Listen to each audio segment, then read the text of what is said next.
Hey guys, I want to welcome you and let you know how great it is to have you here for the Greater Purpose Podcast.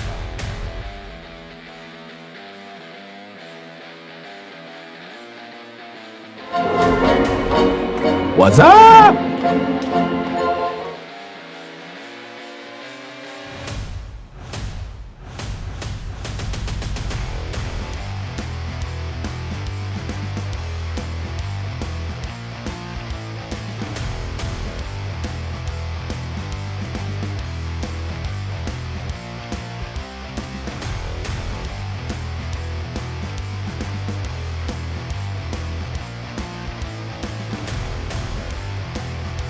Welcome to the Greater Purpose Podcast from the Cubs room. And then you hear the cheering crowd in the background. Okay. How many times have you seen that on the podcast, right? Yep. So if you've watched the podcast enough times, you know there's a cheering crowd in the background. Well, you hear it. We don't hear it here, though, so obviously it's Cam. But welcome to the Greater Purpose Podcast. We're so glad to have you here. Listen, you need to catch up on the previous episodes. Go to the-greater-purpose.com. And this is so great. See there? Look it. For effect, I can do all kinds of stuff with that. No, I'm just kidding. We were just talking about not putting professional slides and stuff like that up. So we're just trying to stay on the net with the natural feel. Listen, thank you so much for watching, subscribing, liking, sharing. We appreciate it. We have increased in subscribers and exponentially, am I using that word right? In subscribers and in views. Thank you so much. We appreciate you. We just ask you to continue to support the podcast if you can. Come back and visit, share, like, all that good stuff. Comment. We want to hear some comments out there from people that are watching, whether it's about the wonderful guests that we have or anything else that you might have to suggest for the podcast. So, we'll jump right into it here. I want to introduce my guest, Brandon Crump. So glad to have you here, my friend. Nice to meet you. All the way from the big town of Charlotte. That's right. I mean, you're not from there. No. I'm from Monroe, but I live in Belmont. But you made the trip from Charlotte to here in the wonderful evening traffic. So you guys don't know what time we record these. We record them at all kinds of different times of day. So it happened to be during rush hour. How great is that, right? So I didn't even ask you if you were hungry. I should have had a cheeseburger or something for you, right? No. Should have at least fed you. So Brandon, why don't you tell everybody a little bit about you? So I'm from Monroe, North Carolina. I grew up right outside of Parkwood area.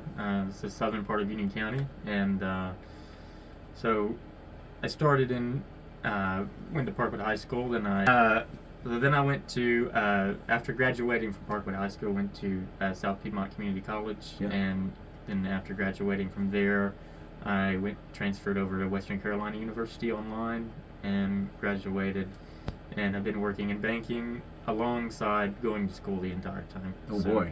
I've been in banking since I was 19. I started banking in Monroe. Worked for First Financial Bank for the first 2 years. Yeah. And that was interesting because it was poultry loans. Really? So learning about farmers and how farmers can, have to finance their poultry houses and equipment. And then after that, I went to Bank UZK here in Charlotte, and we did commercial real estate financing, and it was very complex. It was very new to me. But it took some aspects of the real estate part from the farming and threw it into the commercial real estate industry, and it kind of was pretty interesting. And then from there, I somehow ended up at First Citizens Bank in Charlotte doing my bank, by the way, the bank that I bank with. I mean, not specifically that branch, but it's a very good bank. It's a family-owned bank. It's the biggest family-owned bank in the United States, and I hope they pay me for this ad. Yeah, I know, right? But we're plugging First Citizens. We got a customer I've been a customer since, like 1990. So absolutely. And we have none in Gaston County. Apparently there's some kind of contract or something that when they bought out some bank they couldn't. It was a Fidelity Bank. So you do know, So is that ever going to change? I'm not sure, but I hope it will soon. Yeah, we need it here. Absolutely. Then you could work in Gaston County. I could bank in Gaston County. Yeah, instead of drive. It literally takes me to go 12 miles from my house to work. It takes me an hour and 20 minutes sometimes just to get home for traffic. Oh yeah, through Belmont and all that stuff. Sure. Yeah, that's crazy. Right. So cool. All right. So, and you're married? I am married. Newly married. Got married back in May of this year.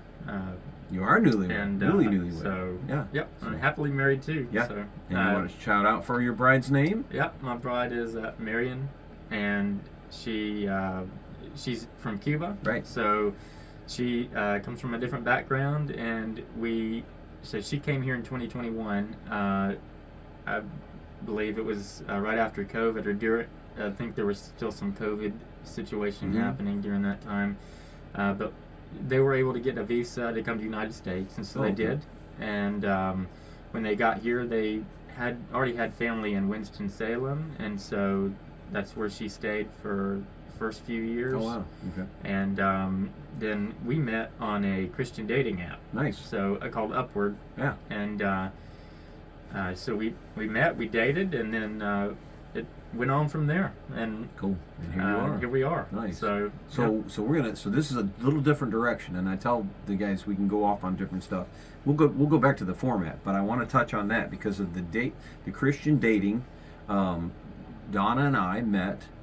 Actually, it was online. It was not apps at the time. It was websites, but Christian Mingle and Christian Cafe. Oh wow! I saw her on one and did the wink or the whatever it was, and then I saw her on the other one, and I'm like, okay, this has got to be and so I actually paid for the subscription so that we could talk. So anyway, so listen, there is absolutely nothing if you're doing a Christian, specify a Christian dating website or app, however it all works now. It's totally different now than it was 15 years ago. But I am 100% proponent for that, and I think that it's a great and awesome way for, because for Christians to meet other Christians, if you're in this church and you've known these people for 25 years and you haven't found the right person, you're probably not going to. So exactly. So where do you go, right? You're not going to the bars. You're not, where do you go to? The Christian bookstore? I don't know. So it's really a great thing, I think, that's been, the technology is fantastic. So good, that's cool. We'll plug, hey, maybe we'll get a plug, maybe we can get paid for that plug too, right? We're plugging all these corporate things here. So, all right, cool. All right, so let's jump right into some of our questions that we have. The one that we always ask first is, when did you recognize, was it an immediate thing, a progressive thing?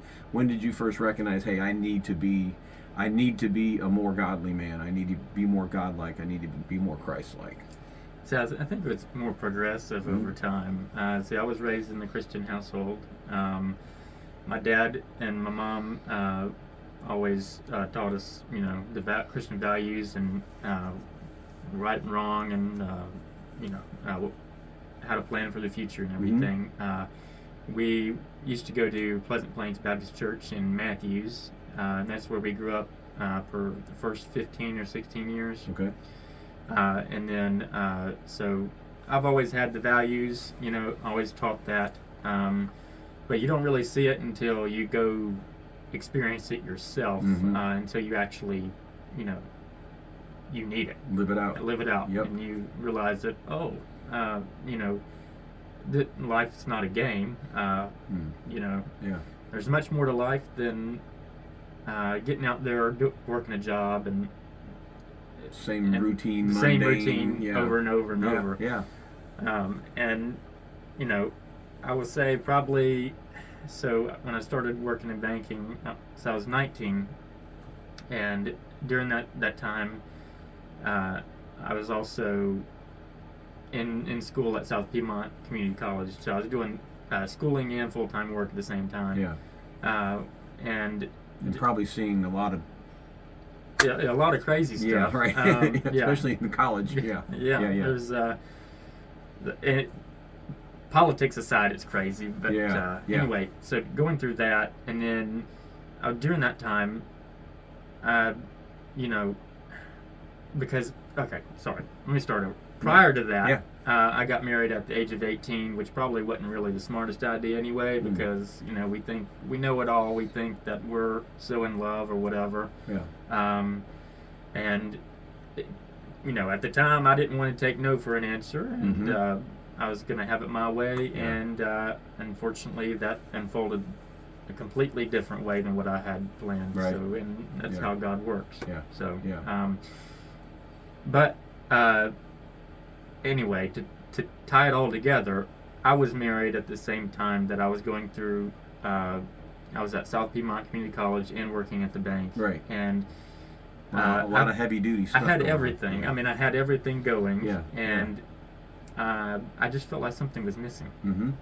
And you know, it felt like I don't know how to explain it, but you know, you're in a routine and A piece of the puzzle is not there. exactly. Yeah. And so Yeah. that's when I was like, okay, maybe I should actually, like, when I go to church, how about you actually study and see what, and try to comprehend Sure, right. what the pastor's preaching Mhm. and dig into the word more. Yeah. Because honestly, for the first 15 years of my life, yeah, I'd go to church, I would listen to the preaching, I would sing, but to apply it to my real life, no, I was not. And then at the same time, I was not comprehending what that actually meant and how it applied to my actual life, you know, especially at that time. In between Sundays, there Right. wasn't much happening. Yeah. Right. Yeah. So, and still today, I struggle with some of that. You know, it's Yeah. still Well, like, we all do. Yeah. I mean, it's not like I go home every day and not, you know, from work, and it's like it's a lot to sit down and pick up the Bible sometimes Sure. and to push through and read. Yeah. Of course, technologically speaking, since we touched on that Yeah. a minute ago, there are so many more opportunities. I mean, you can pull your Bible app up. You can. I mean, Sirius XM. That's what I rely on. Yeah. I've got Sirius XM. I pay for it because I can listen to, you name a preacher, and I can pull them up and listen to them riding down the road, that kind of thing, and be fed Yep. spiritually that way. So for me, that's made it better for me because I'm not a sit down and reader kind of guy. We talked about that before. So yeah, but yeah, so yeah, cool. So you realized there was something missing and you needed to jump in. Yeah, and then but again, tying all that in, there was also another aspect. Okay. At the age of 18, I was diagnosed with Crohn's disease. Oh, wow. And so that also really that was like a wake-up call to me to like, all right, Brennan, your health is going to crap and you need to do something about it, but there's only one person that can do it because the doctors couldn't do it. So it also encouraged me to turn to God at that time. Yeah. And well, not nice you had Crohn's, but I'm saying but yeah, nice, no, nice I mean, that you looked at it from that perspective. Yeah, and so through some surgery and operation stuff like that that has happened since then, it's kind of made me realize that, you know, our time here is not really that long as we think it is, or you know, we might not be here next year, even though, you know, I'm only 26, but I don't know if I'll be here next year. I hope I am. Yeah. But that's no promise of that, tomorrow. Yeah. But definitely, it's a mind shifter. Sure. So, Yeah. I would Well, say- and you used it for the purpose that God intended to. God lets things happen. God makes things happen. God can do what He wants to do. Yeah. But for us to take whatever He's using it for and walk the right direction, we don't always do that. So, and you did. So that's pretty cool. So, so you grew up in the church. You had the family values. You had people around you. Who was your biggest inspiration? Maybe through those years, but even maybe in the years when you decided you needed to become closer to God. Who would be one person, if you had to pick one out, that would be your biggest inspiration there? I would have to say it's probably my grandpa. Yeah. I had a special connection with him. All grandparents, because my grandma and my grandpa on my mom's side were also. I mean, they're really. I mean, they always encouraged us to go to church and to pray and all that kind of stuff. And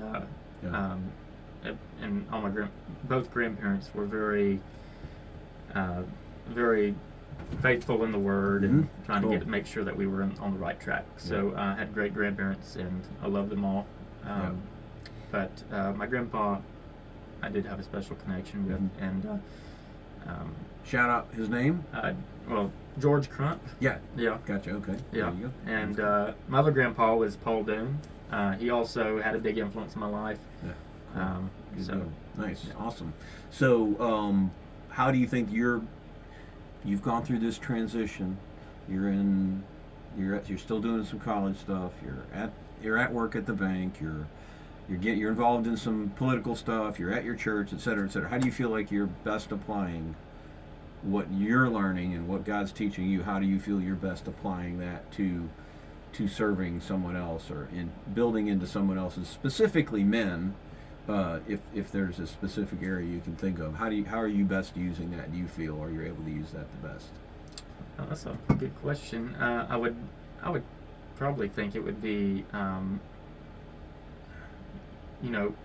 through what I've experienced, just encouraging others to keep pushing and never give up, and to have a dream and to live it. But also through that dream, you have to pray your way through it, and you have to allow God to work through you. Trust. You have to allow it to trust God. Yep. Exactly. Yep. So Pray and trust. the hardest thing is to trust God sometimes, because you don't know what to expect.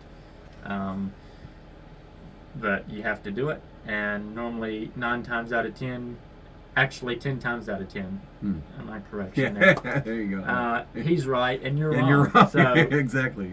I found that out the hard way plenty of times. I certainly did. Yeah. Well, and I think with your having to deal with Crohn's disease and stuff, I think that's probably an opportunity, because you're always pleasant. You're always in good spirits, from what I've experienced, and so I think that's important to be able to express that kind of an attitude. Not to say we don't get down, not to say we don't have, things happen. Yeah. But to stay in a positive mood, in a positive atmosphere, and be encouraging and be friendly and be respectful, and all the things that you exude, I think are important. At least from what I've seen. So that's pretty cool. Thanks. Neat stuff. So, especially if you're in the banking world, I'm sure you got to deal with all kinds of stuff. Oh, yeah. Right? Yeah. Yeah. We don't want to tell on anybody specifically or anything, but I imagine it can be difficult. All right. So looking at the 5 topics, if we're going to expand on those, you can expand on either some other individuals specifically who've inspired you in your life. You can talk about some of your heroes of the faith, whether they're biblical or recent, or you could talk about some favorite scriptures or favorite books, or however you want to go. This is your time. You can go in any direction you want. Okay. Yeah. All so, right. what do you think? So I would say, the first one is a Bible verse. I would say the one I've always relied on is probably Jeremiah 29:11. Okay. It's talking about your future, and I can't quote it at the moment, but I'm bad at quoting as well. So yeah. But anyway, look it up. You probably know what I'm talking about. 29:11. Jeremiah 29:11. So anyway, it's talking about how God has in line the best for you in the future, and so I always try to rely on that when I'm down or stuck in a position. You sometimes you're working, and then you come to a point where you're like, okay, I'm doing all these things, I'm attending all these political party meetings and church meetings and work meetings and all this stuff, and you're like, I don't feel like I'm getting anywhere, I don't feel like I'm living my purpose. But then you have to realize that those are baby steps to get to the place that you want to be in life. And that's what I've kind of mostly relied on, is realizing that while I'm not in the greatest position right now, or I might have doubts about my future, about where I might be. By the way, it's not all about me. That's not what I'm saying. No, I understand. Sure. No. Right. Each individual in general. Sure. You got to. I always go back to that verse and say, okay, well, I'm still alive. I'm still here. I'm still breathing, and God has me here for a greater purpose than what I'm doing right now. Greater purpose. Absolutely. Yeah. And there's always a reason behind it. There's always a pattern, especially when you're going through different, as you're working your way through life. Yeah. So. Right. Yeah. Well, and like I said, it's not about me either. But, like we talked about before the podcast, what I've been doing for the past 25 years, since I was 30, What's 62 minus 25? 30, 20, 36. 36. Whatever. I should know that. I'm a banker. I know. Come my on. brain's I'm working see. right I'm now. terrible at numbers. I have an excuse. You don't have an excuse. Yeah. What I started in 1999 was nothing on my radar, like we talked about. So absolutely, 100% what you said. God He puts these little steps together to prepare you for what you're going to do in the future. Yep. He knows what it is. He knows what you need. He knows the skills. He knows the abilities. He knows the experiences. He knows the people you need to be around. He knows the people you don't need to be around. Yep. He knows the job you need, the job you don't need. So yeah, but just continuing to follow that path is important. So he'll put it together. So Yep. Okay. Any others? I would say the heroes of the faith. I would say Job. Yeah. Because Wow. the story of Job kind of lines up with. I'm not saying I've been through stuff like that. That's But not still, what I'm saying. But sure. we can all relate through the stuff that we have each individually gone through, probably somehow to the overall gist of the story of Job. Mm-hmm. And so, so when I was 18, I got married at a very early age, and wasn't the wisest move, and I decided to do it. And like I mentioned earlier, I thought I was Mr. On the Know-It-All. top of the world. Yeah. Yeah. Right. Really wasn't, and I was not prepared. And then I got into it, and it didn't work out. Yeah. So, and then through that, there was some pretty hard times. Mm-hmm. But what happened after Yeah. is opened so many other doors, Mm. and Mm-hmm. then it's like, okay, God, was it supposed to happen? I know I messed up, but you just took something and you turned it into Sure. something much better. Sure.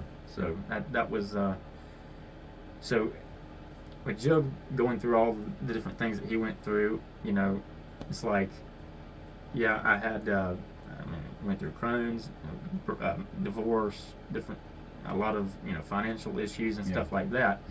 Mm-hmm. And it's like coming out on the other side is Yeah. it makes you much more grateful, much more thankful for what God has given you and put you in the place you are now. Yeah. So. Yeah. And fortunately, well, I don't remember me questioning God like Job did. Yeah. I mean, I'm sure I questioned him, but fortunately, I didn't question him like Job did because he got called out. Right. And I've been called out by God too. But then look at the other end of that where he came out multiplied by Right. an even greater number than what he had lost. So yeah, Exactly. cool. Anybody else? Anything else on the scriptural front or the biblical front or the inspirational front that you can think of?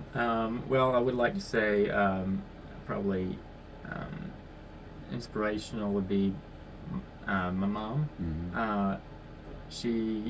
She's always been a big supporter, a big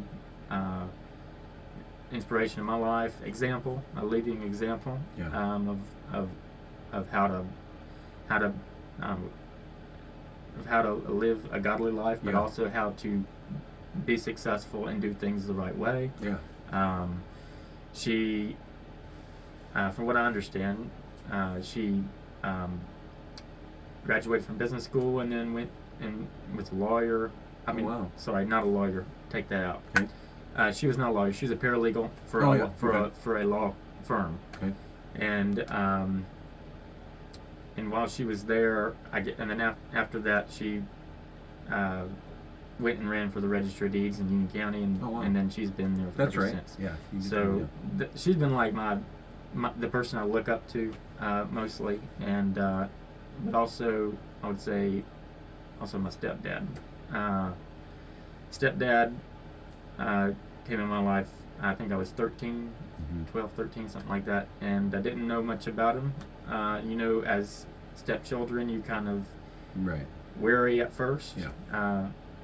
whether they're stepmom or stepdad or whoever, because they're different and they're not your parents. But, we started off kind of iffy, but he has taught me more things than probably anybody has in the past 15 years. Nice. So, Nice. That's good. Cool. he's definitely got me on the right track, and shout out to Brian Gilliard. Okay, So, cool. There you go. yeah. And your mom is registered deeds in Union County? you Union said? County, Oh, okay, yes. cool. And shout out for her. Yep. Give her. And she just she won her election, Yep. and she's Just got sworn in? Sworn in last night. So. There you go. Cool. Yeah. But you didn't say her name. Crystal Gilliard. Okay, sorry. there you go. That's all right. Yeah. Good deal. So, matter of fact, I went to our Gaston County. The swearing in was yesterday morning for some of our friends here. And Jonathan Fletcher. Yep. Well, congratulations There you to go. him as well. Yep, absolutely. He'll be So a good same one. position there Yeah. in this county. So yeah, good deal. So all right, cool. All right, anything else, or do you want to go into the last segment here? You got anything else you want to share? Don't believe so. Okay. Yep. So we will now go to the shtick part. right. Did you know you get parting gifts? Have you watched this far into the I have podcast? not. Aha. You gotta watch the whole podcast. I know. See, that's the great part. So you get parting gifts. How exciting is that? Okay. Huh? So, your first parting gift is a bottle of Mr. Bill's STEM Education and Bill Ward Photography hand sanitizer. How about that, huh? You didn't know you were going to get a bottle of hand sanitizer. Well, see, and this is why you get it, because it's the shameless plug for my businesses. That's why. So, yeah. Anyway, so that's yours. Awesome. You also will receive, I will autograph, and you will receive your own official Willy Ace Chicago Cubs baseball card. Yes, yes, yes, that is me. See, that's right. So right there, Willy. That's by the way, wow. that's my my softball nickname, right there. And I think I told somebody that I would tell the story behind that nickname someday, but I have not told it yet. But I will someday. So anyway, so I will autograph that, and Stephen Wright, my producer, says that after I autograph it, it'll be worth exactly what it's worth when you walk out of here. I don't even know what that means. But anyway. And the part that my executive producer, Donna Ward, hates. No, she doesn't hate it. She's actually helped me do this the other day. So, we actually went through this box.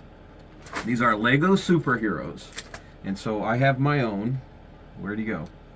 Where is he?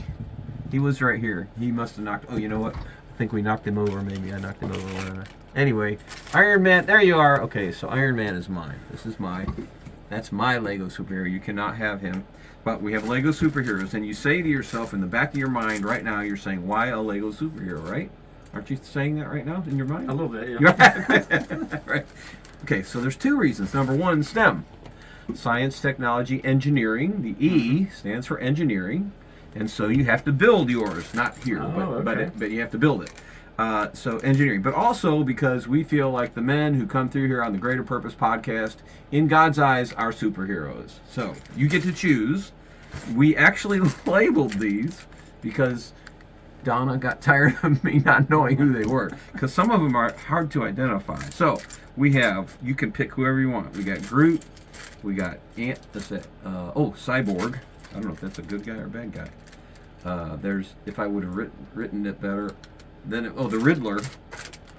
Riddler's a bad guy, right? Ant-Man, War Machine. Believe it or not, War Machine's a good guy. Star-Lord. Oh wow! You got Hulk. Batman? Oh, Batman.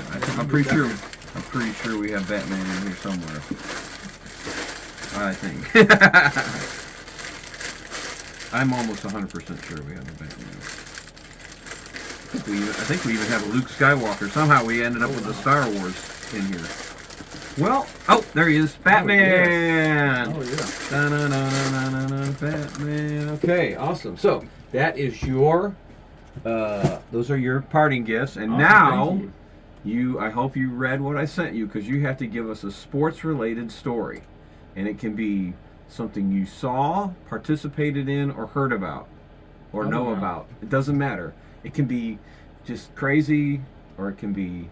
Go back and watch. So I posted a clip of Pastor Gilly's sports-related story. If you guys know Pastor Bobby Gilly, he's a huge NASCAR fan.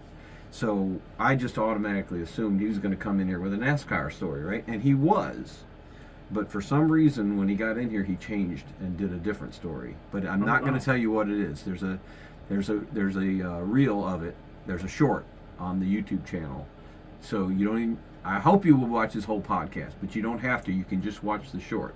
And it is an absolutely hilarious story. But I'm not going to tell you what it is. So you can tell me. Give me a sports story. A sports-related story. Let's see. I don't have one. I'm not really a sports Nothing guy. you to be watched, honest. played, saw. You never met a famous sports person. Nothing, huh? I mean, I love the Braves. I love baseball, but Okay. Well, that's okay. I mean, We the won't base- hold that against you. No, I'm Yeah. kidding. What's your favorite Braves game that you watched? Or was there one that you well, can think of? is it the 21 World Series game? Ah, there you Yeah, go. that was Yeah, good. Of course. Yeah. Of course. Yeah. So, That and was- a favorite. What about a favorite player? Who has been your favorite player over the years? Freddie Freeman. Yeah. Ah, gotcha. He was your favorite. Well, Yeah. he wa- Now well, he's the Dodgers. I don't know. favorite. He's still pretty good. Yeah, he's pretty awesome. They He's just good player. won the World Series Yeah. this year, so Yeah. So you still a fan, even though you went to another team. Yeah. I understand. You Yeah. got to support your players, Yeah. even when they go to other teams. So, but yeah. So all right, cool. See, that was easy. Yep. That was all you had to do. So, All right. All right. Well, listen, we appreciate you guys being here. Thank you. Listen, like, subscribe, share, do all that kind of stuff. Also, if you want to support the podcast, if you go to KOFI, coffee is what it's called, because for the price of a cup of coffee, $2 or more or less or whatever, you can help support the podcast. So we would appreciate the support if you can do that. And Brandon, thank you so much for being here. Appreciate you being here. Thank you. And thank you guys as well. God bless you. Take care, and we'll see you on the next episode of the Greater Purpose Podcast. God bless.